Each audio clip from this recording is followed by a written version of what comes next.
अब प्रश्नावली 3.3 का तीसरा का पहला क्वेश्चन बोला गया है, दो संख्याओं का अंतर 26 है और एक संख्या दूसरी संख्या की 3 गुनी है, तो उन्हें ज्ञात कीजिए।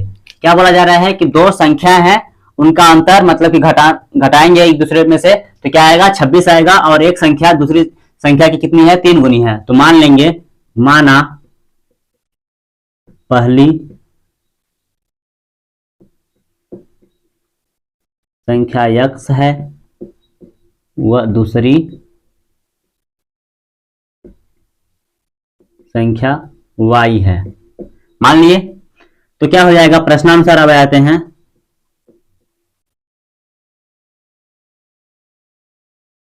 x minus y is equal to 26 हो जाएगा, क्योंकि क्वेश्चन में बोला जा रहा है दो संख्याओं का अंतर कितना है 26 है, तो x माइनस वाई करेंगे तो कितना हो जाएगा 26 हो जाएगा। ये हो गया पहला चीज। अब बोल रहा है एक संख्या दूसरी संख्या की 3 गुनी, तो एक संख्या पहली संख्या हमारी x है, दूसरी संख्या की 3 गुनी है, तो दूसरी संख्या क्या है हमारी y है, इसकी 3 गुनी है। हो गया, ये हो गया हमारा समीकरण 2 हो गया। अब समीकरण 2 के मान को समीकरण 1 में रख देंगे, समीकरण 2 के मान को समीकरण 1 में रखने पर क्या प्राप्त होगा हमको, x माइनस का y इज इक्वल टू 26 है, समीकरण 1 इसमें रख देंगे x का मान, तो 3y माइनस का y is equal to 26, 3y में से एक y घट जाएगा तो 2y is equal to 26, y is equal to 26 बटे 2, तो आ जाएगा 13, y इज इक्वल टू आ गया 13, y का मान कितना आ गया 13 आ गया। अब y के मान को कहां रख देंगे, समीकरण 2 में रखने पर, y के मान को समीकरण 2 में रखने पर, समीकरण 2 में रख देंगे तो क्या हो जाएगा, x इज इक्वल टू 3 गुणे 13, 13 तिया 39, मिल गए हमको, संख्या मिल गई। पहली संख्या क्या है हमारी 39 है और दूसरी संख्या क्या है 13 है, ठीक है। तो अतः में लिख लेंगे, अतः पहली संख्या x इज इक्वल टू कितना है 39 है व दूसरी संख्या y इज इक्वल टू 13 है, ठीक है। आ गया समझ में, तो इसको भी नोट कर लीजिए।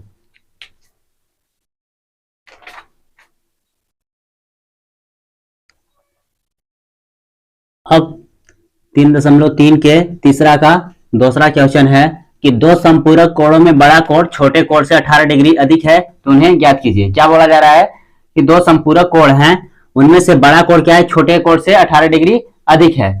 तो हम लोग पहले बड़ा कोण को x मान लेते हैं और छोटे कोण को y मान लेते हैं। लिख लेंगे, माना बड़ा कोण x अंश व छोटा कोण y अंश है, ठीक है। बड़े कोण को मान लिए x अंश और छोटे कोण को y अंश मान लिए। अब बात आती है संपूरक कोण। संपूरक कोण होता क्या है, संपूरक कोण ऐसा कोण होता है जब दो कोणों का योग क्या हो 180 डिग्री हो, तो क्या कहलाता है, वो संपूरक कोण कहलाता है। तो प्रश्नानुसार आ जाते हैं, पहले इससे पहले लिख लेते हैं, चूंकि संपूरक कोणों का योग 180 डिग्री होता है, ठीक है। संपूरक कोणों का योग कितना होता है 180 डिग्री होता है, ठीक है। दो पूरक कोणों को मिलाकर के क्या बनता है संपूरक कोण होता है, और पूरक कोणों का योग कितना होता है 90 डिग्री होता है, ठीक है। तो संपूरक कोणों का योग कितना होता है 180 डिग्री होता है। तो पहला समीकरण बन जाएगा हमारा x plus y is equal to कितना हो जाएगा 180 हो जाएगा। ये क्या हो गया हमारा पहला समीकरण, क्योंकि दो संपूरक कोणों का योग मतलब संपूरक कोणों का योग कितना होता है 180 डिग्री होता है, ठीक है। तो x plus y is equal to क्या हो जाएगा, दो कोणों का योग 180 अंश है, तो ये पहला समीकरण हो जाएगा। और दूसरा चीज बोल रहा है कि बड़ा कोण हमारा क्या है x है, बड़ा कोण छोटे कोण से 18 डिग्री अधिक है। बड़ा कोण छोटे कोण से 18 डिग्री। अब देखिए हमारा हो गया समीकरण 2। अब समीकरण 2 के मान को समीकरण 1 में रख देंगे।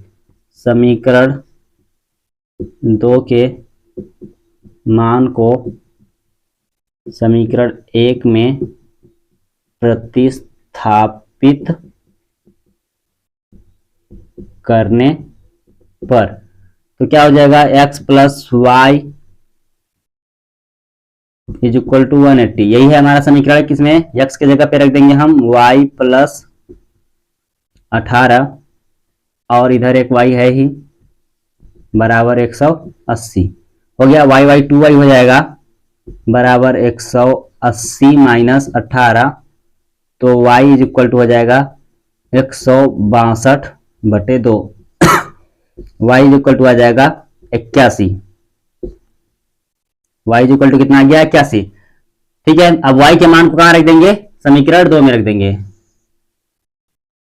y के मान को समीकरण 2 में रखने पर 2 में रख देते हैं। समीकरण 2 हमारा है x is equal to Y plus 18 तो क्या हो जाएगा, x is equal to 81 plus 18 x is equal to आ जाएगा 99। अतः हमारा बड़ा कोण क्या हो गया, 99 डिग्री का हो गया और छोटा कोण कितना हो गया, 81 डिग्री का हो गया। और दोनों का योग करेंगे तो कितना हो जाएगा, x प्लस वाई करेंगे तो 180 डिग्री हो जाएगा। ठीक है, तो लिख लेंगे अतः बड़ा कोण x is equal to 99 degree है, वह छोटा कोण y is equal to 81 degree है। ठीक है, तो इसको नोट कर लीजिए।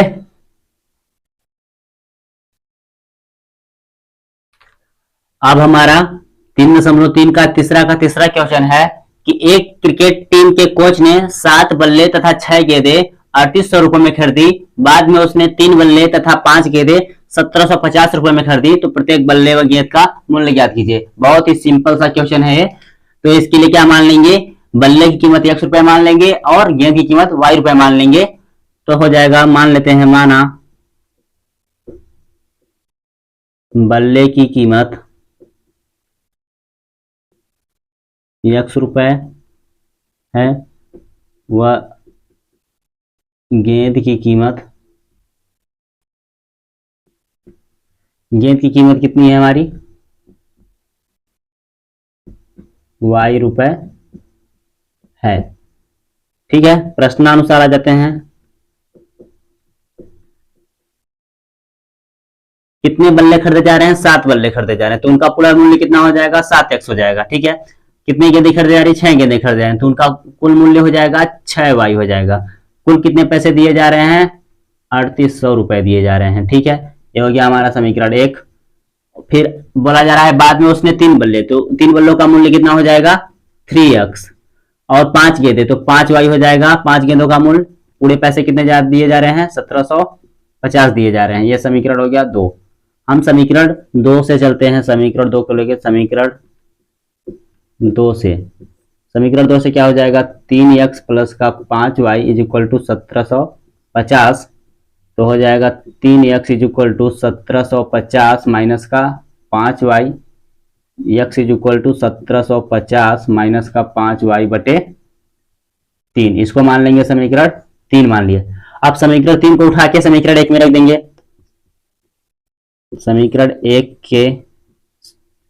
समीकरण 3 के मान को समीकरण 1 में रखने पर समीकरण 1 क्या है हमारा, 7x plus 6y is equal to 3800 है। ठीक है, तो रख देंगे हम लोग x की जगह पे, तो हो जाएगा 7 गुणे 1750 माइनस का 5y बटे 3।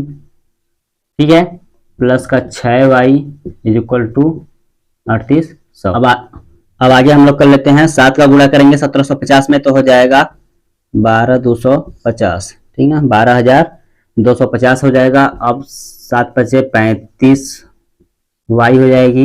इस 3 को हटाने के लिए इसमें तीनों में गुणा कर देंगे, तो इसमें से करेंगे तो ये कट जाएगा, तो डायरेक्ट कर लेते हैं यहाँ पे। तो 36 18 y इज इक्वल टू 3800 में करेंगे 3 का गुणा तो हो जाएगा 38 3 होता है 114 और 2 शून्य बढ़ जाएंगे, इतना हो जाएगा। ठीक है, अब कर लेते हैं हम लोग। प्लस का 18 है और ये क्या है, माइनस का 35 है, ये इस साइड चला जाएगा, तो माइनस का 35y प्लस का 18y इज इक्वल टू 11,400 में से 12,250 घटेगा। इसमें से कितना बच जाएगा यहाँ पे,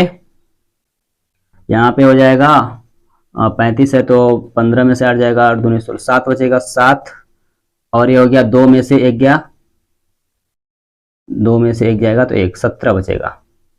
ठीक है, माइनस का 17 y इज इक्वल टू, इधर से घटा लेते हैं तो 0 में से गया तो 0, 0 अभी हो गया 12, 12 में से 4 गया 8। ठीक है, और ये क्या हुआ 1, 1 में से गया 0, तो 800 बचा, इतना हुआ।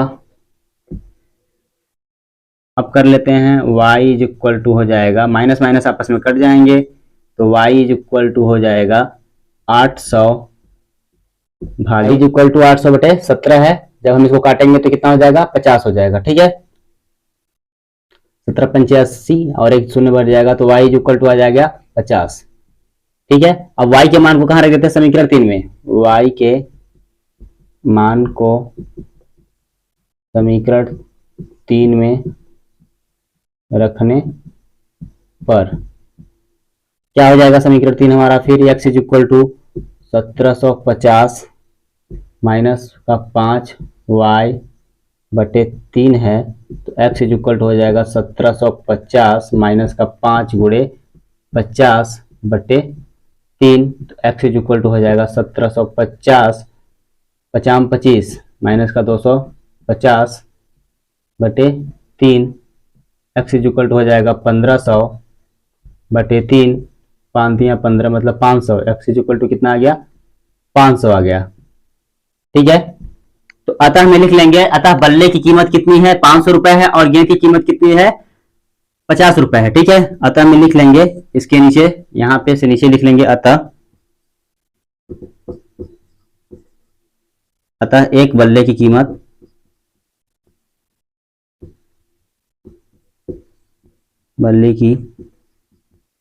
कीमत 500 रुपए व एक गेंद की कीमत 50 रुपए है। ठीक है, ये हमारा आंसर हो गया। ठीक है, तो इसको आप नोट कर लीजिए।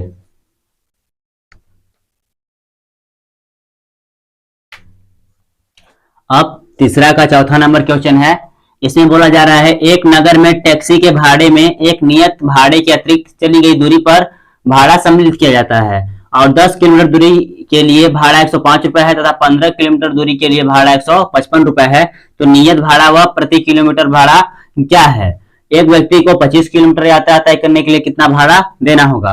क्या बोला जा रहा है, बेसिकली बोला जा रहा है कि एक टैक्सी है और बोल रहा है कि एक निश्चित दूरी के लिए, ठीक ना, उसका नियत भाड़ा है, मतलब यहां से अगर तुम यहां तक चलोगे तो इसके लिए निश्चित भाड़ा है, मतलब तुमको इतना देना ही पड़ेगा। ठीक है, नियत भाड़ा है उसका। अगर फिर उसके बाद अगर तुम प्रति किलोमीटर चलते हो, 1 किलोमीटर चले, फिर उससे 1 किलोमीटर चले, तो उसके लिए तुमको अलग से भाड़ा देना पड़ेगा। ठीक ना, प्रति किलोमीटर भाड़ा अलग से देना पड़ेगा। तो हम लोग क्या करते हैं, पहले नियत भाड़ा को मान लेते हैं कि यहां से यहां तक का जो मतलब निश्चित भाड़ा जो है, नियत भाड़ा है वो x है तथा प्रति किलोमीटर भाड़ा क्या है, y है। ठीक है, तो मान लेंगे, पहले हल में लिखेंगे, माना नियत भाड़ा x रुपए व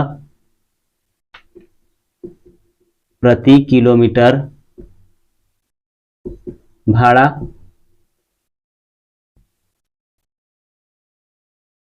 y रुपए है, y रुपए है। ठीक है, तब प्रश्नानुसार आ जाते हैं।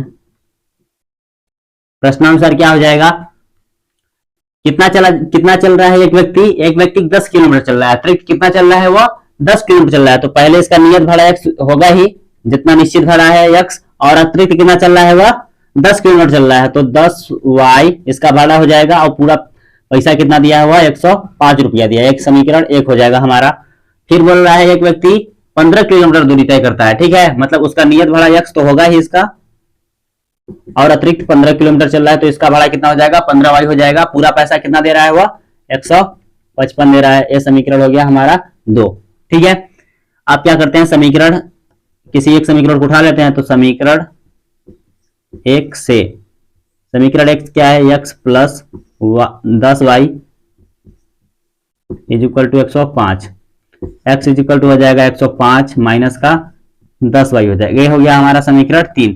अब समीकरण 3 के मान को समीकरण 2 में रखने पर समीकरण 3 के मान को समीकरण 2 में रखने पर रख देते हैं, तो समीकरण 2 हमारा क्या है, x प्लस का 15 y इज इक्वल टू 155।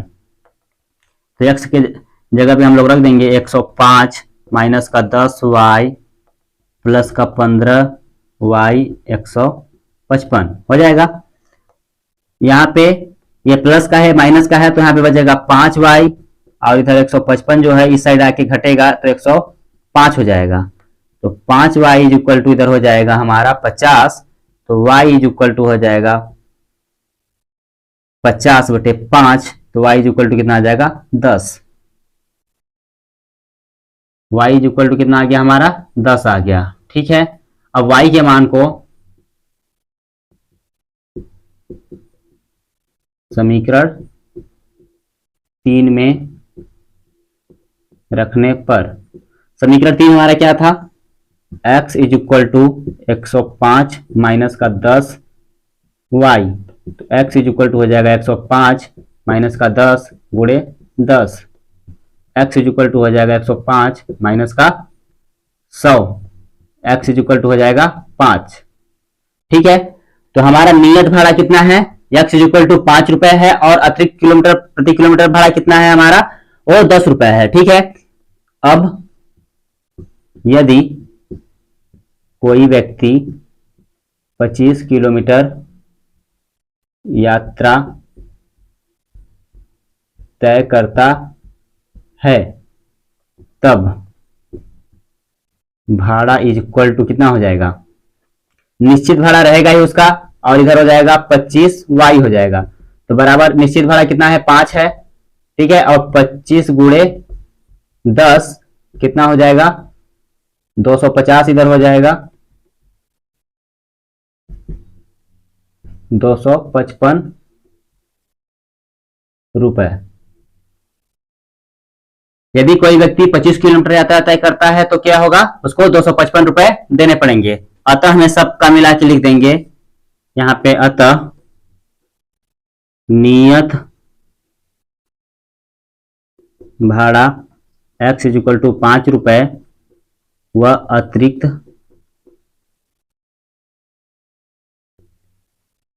प्रति किलोमीटर भाड़ा y इज इक्वल टू 10 रुपए, व यदि कोई व्यक्ति 25 किलोमीटर यात्रा तय करता है तो उसे 255 रुपए देने होंगे। ये हमारा हो गया, हमारा आंसर हो गया, ठीक है। आ गया समझ में। हम लोग क्या किए हैं, नियत भाड़ा x मान लिए हैं और प्रति किलोमीटर भाड़ा क्या मान लिए हैं, y मान लिए हैं। तो इसका नियत भाड़ा x रहेगा ही इसका, और अलग से कितना चल रहा है 10 किलोमीटर चल रहा है, तो 105 रुपए दे रहा है, तो x plus 10y equal to 105 हो जाएगा। यहाँ पे इसका नियत भाड़ा रहेगा ही, और ये अतिरिक्त 15 किलोमीटर चल रहा है तो, और 155 रुपए दे रहा है। समीकरण 1 और 2 हो गए। समीकरण 1 और 2 को हल करने के बाद y का मान आता है 10, x का मान आता है 5, तो नियत भाड़ा हमारा हो जाता है 5 रुपए, और अतिरिक्त किलोमीटर भाड़ा कितना हो रहा है 10 रुपए हो रहा है। तो अगर 25 किलोमीटर कोई व्यक्ति चल रहा है तो कितना उसको तय कर रहा है, तो उसको भाड़ा कितना देना पड़ेगा, नियत भाड़ा ये हो गया, और अतिरिक्त 25 किलोमीटर चल रहा है तो x प्लस 25y हो जाएगा। तो x का मान रख दिया और y का मान रख दिए, तो 25 इंटू 10 हो जाएगा, तो पूरा कितना देना पड़ेगा उसको 255 रुपए देने होंगे। तो अतः हमें इसको लिख लेंगे, ठीक है, तो इसको नोट कर लीजिए। अब हमारा नेक्स्ट क्वेश्चन है क्वेश्चन नंबर 5। यदि किसी भिन्न के अंश और हर में 2 जोड़ दिया जाए तो वह 9/11 हो जाती है। यदि अंश और हर में 3 जोड़ दिया जाए तो वह 5/6 हो जाती है। तो वह भिन्न क्या है? तो भिन्न क्या अंश और हर से मिलकर बनी होती है? अंश और हर, इसको क्या बोलते हैं? पूरे को भिन्न बोलते हैं। तो हम अंश को मान लेते हैं x और हर को क्या मान लेते हैं? y मान लेते हैं। तो माना, हल में हल करते हैं, माना भिन्न का अंश x है वह हर y है। ठीक है, तब प्रश्नानुसार क्या हो जाएगा? प्रश्नानुसार हो जाएगा हमारा x y, ये तो है ही भिन्न है। और क्या बोला जा रहा है? अंश और हर में 2 जोड़ दिया जाए तो 2 जोड़ देते हैं दोनों में, तो कितना भिन्न हो जाती है? 9/11 हो जाती है। ठीक है, तिर्यक गुणा हो जाएगा तो हो जाएगा 11x, 11 दूना 22 हो जाएगा। इधर हो जाएगा 9y प्लस का 18 हो जाएगा। तो 11x माइनस का 9y इधर हो जाएगा 18 माइनस का 22। ठीक है, हो जाएगा इधर 11x माइनस का 9y 18 हो जाएगा, यहाँ पे माइनस का 4 हो जाएगा। ठीक है, ये हो गया हमारा समीकरण 1 हो गया। फिर क्या बोल रहा है कि अंश और हर में कितना जोड़ दें? 3 जोड़ दें। 3 जोड़ देते हैं x, तो यहाँ पे हो जाएगा y plus 3, x plus 3 y plus 3। भिन्न कितनी हो जाती है? 5/6 हो जाती है। इसका भी तिर्यक गुणा कर लेते हैं तो हो जाएगा 6x, इसके साथ होगा तो 6 18 हो जाएगा। इधर हो जाएगा 5y, 5 15 हो जाएगा। ये इस साइड आएगा तो 6x माइनस का 5y, इधर है 15, इधर जाएगा माइनस का 18, 6x माइनस का 5y माइनस का 3। ये हो गया समीकरण हमारा 2 हो गया। ठीक है, अब क्या कर लेंगे हम लोग? समीकरण 2 को लेकर चलते हैं। समीकरण 2 से, समीकरण 2 से क्या हो जाएगा? 6x is equal to minus का 3 प्लस का 5y। ये हो गया समीकरण 3 हो गया। समीकरण 3 के मान को समीकरण किसमें रख लेते हैं? 1 में। 1 में रखने पर समीकरण 1 में मान रखते हैं, क्या आ जाता है? समीकरण 1 हमारा है 11x माइनस का 9y is equal to minus का 4 है। इसमें हम ये यहाँ पे x बराबर हो जाएगा, x बराबर इसके बटे में आ जाएगा 6। कितना आ जाएगा? इसके बटे में 6 आ जाएगा। तो यहाँ पे से x बराबर आ जाएगा, तो x बराबर रख लेंगे हम लोग 11, x का मान है हमारा माइनस का 3 प्लस का 5y। ठीक है, प्लस का 5y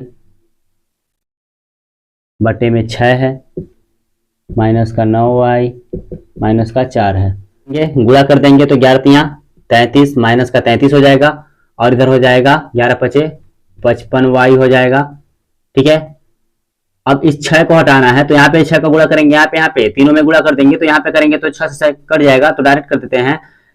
9 का 54 y हो जाएगा माइनस का, इसका गुणा इसके साथ होगा तो 6 24 माइनस का 24 हो जाएगा। ठीक है, तो यहाँ पे 55 में से 54 y घट जाएगा तो 1 y बचेगा प्लस का, और इधर माइनस का 24 जो है इधर जाएगा तो प्लस का 33 हो जाएगा। तो y इज इक्वल टू आ जाएगा 9। y का मान कितना आ गया? 9 आ गया। ठीक है, y के मान को समीकरण कितना रख देते हैं? किसमें रख देते हैं? समीकरण 3 में। 3 में रखने पर समीकरण 3 क्या है हमारा? x is equal to minus का 3 प्लस का 5y बटे। अब क्या करेंगे हम लोग? y के मान को रख देंगे इसमें, तो x इज इक्वल टू हो जाएगा माइनस का 3 प्लस का 5 इंटू 9 बटे 6। तो x इज इक्वल टू कितना हो जाएगा, माइनस का 3 ना बचे 45 होता है बटे 6 हो जाएगा। तो x इज इक्वल टू कितना हो जाएगा, 45 में से 3 घट जाएगा तो कितना बच जाएगा हमारा, 42 बटे 6, 7 6 42। x इज इक्वल टू कितना आ गया, 7 आ गया। ठीक है, तो अतः अभीष्ट भिन्न x बटे वाई इज इक्वल टू कितना हो जाएगा, 7 बटे 9 होगी। यही हमारा क्या हो गया, आंसर हो गया। तो इसको आप नोट कर लीजिए। ठीक है, अब हमारा लास्ट क्वेश्चन है तीसरा का 6ठा नंबर। इसमें बोला गया है 5 वर्ष बाद जैकब की आयु उसके पुत्र की आयु से 3 गुनी हो जाएगी। वह 5 वर्ष पूर्व जैकब की आयु उसके पुत्र की आयु की 7 गुनी थी, तो उनकी वर्तमान आयु क्या है। ऐसे क्वेश्चन हम पहले भी कर चुके हैं, 3.1 में भी था, 3.2 में भी था। तो क्या है, सबसे पहले हम लोग क्या करते हैं, वर्तमान आयु मान लेते हैं। ठीक है, तो माना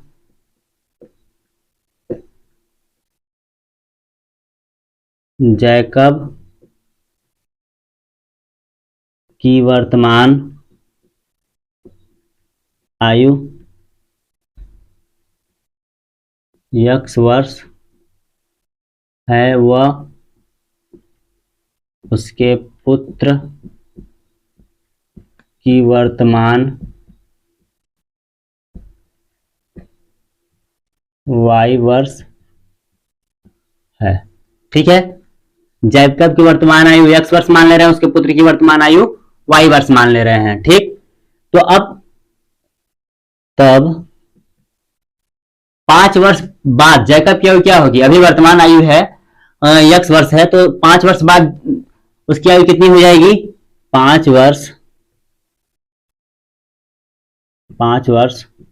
बाद जैकब की आयु कितनी हो जाएगी, x प्लस 5 वर्ष हो जाएगी। ठीक है, और उसके पुत्र की आयु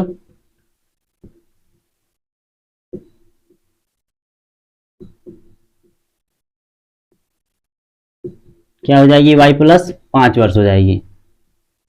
अभी वर्तमान आयु कितनी है, x वर्ष है, तो 5 वर्ष बाद कितनी हो जाएगी उसकी, x प्लस 5 हो जाएगी, और उसके पुत्र की कितनी हो जाएगी, y प्लस 5 हो जाएगी। वह 5 वर्ष पूर्व जैकब की आयु, अगर पूर्व बोला जाता है तो उसमें क्या करते हैं, 5 वर्ष पूर्व बोल रहा है तो घटा देंगे, अभी वर्तमान आयु में से 5 घटा देंगे, तो x माइनस 5 वर्ष व उसके पुत्र की आयु y माइनस 5 वर्ष। यह हो गया। अब प्रश्नानुसार आते हैं। प्रश्नानुसार प्रश्न क्या बोल रहा है, 5 वर्ष बाद जैकब की आयु उसके पुत्र की आयु से 3 गुनी हो जाएगी। 5 वर्ष बाद जैकब की आयु कितनी है, x प्लस 5 वर्ष है, और उसके पुत्र की आयु कितनी है, y प्लस 5 वर्ष है।